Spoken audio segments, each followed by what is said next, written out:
And for more on this, let's bring in the author of The Preventative State, Harvard Law School Professor Emeritus Alan Dershowitz. Professor Dershowitz, always great to have you on the show. Very, very big move here by the administration towards Harvard University. Your reaction? Both sides are overreacting. The broad prohibition on any and all foreign students is too broad. But the government has the right to restrict foreign students. Let's go back to the 1930s when Harvard was bringing many, many, many Nazi faculty and students and Nazi lovers on the campus and was discriminating.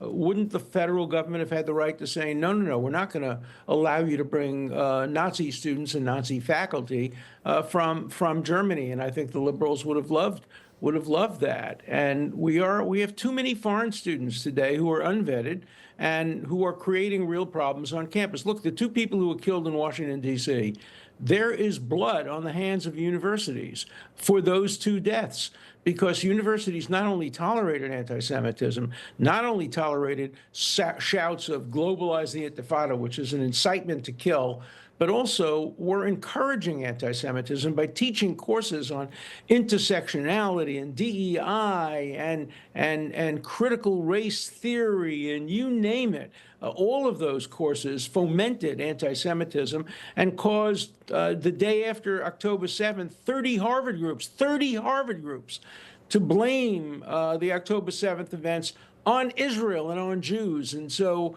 the government has to fight back, just the way they fought back against segregated schools in the 1950s when I was in college, and teachers teaching white supremacy, and Ku Klux Klan people coming on campus and harassing black students.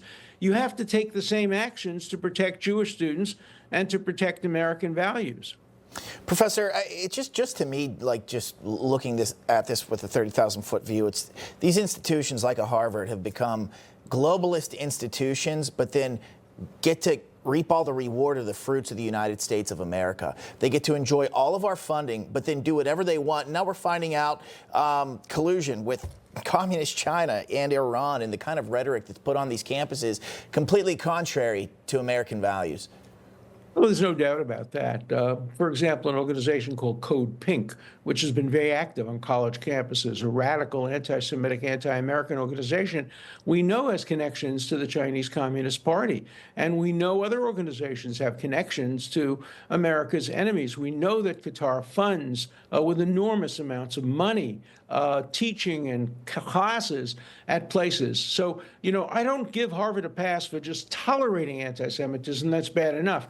It has actually encouraged, fomented, and incited anti-Semitism by some of the courses. If they dared ever to allow courses of the kind they allow against Jews to be taught against blacks or gay people, they would be held to pay. But there's an absolute double standard. You can do to Jews in Israel what you cannot do to blacks in South Africa and gays and other people. That double standard is intolerable, and the federal government has the right to come in and say Title VI of the Civil Rights Act doesn't tolerate it, and you have to pay a penalty if you do it, whether it be by tax exemption, by cutting off of funding. Right. The cutting off of funding should always be targeted. It should never be directed at cancer research or scientific research, but it should be directed at the divinity school and the public health school, which are sewers of anti-Semitism at Harvard.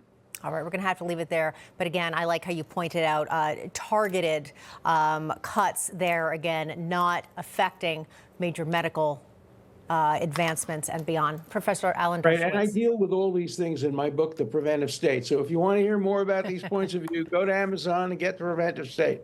Very well done. Check it out. I'm glad you got that in there. All right, Professor Alan Dershowitz, thank you so much.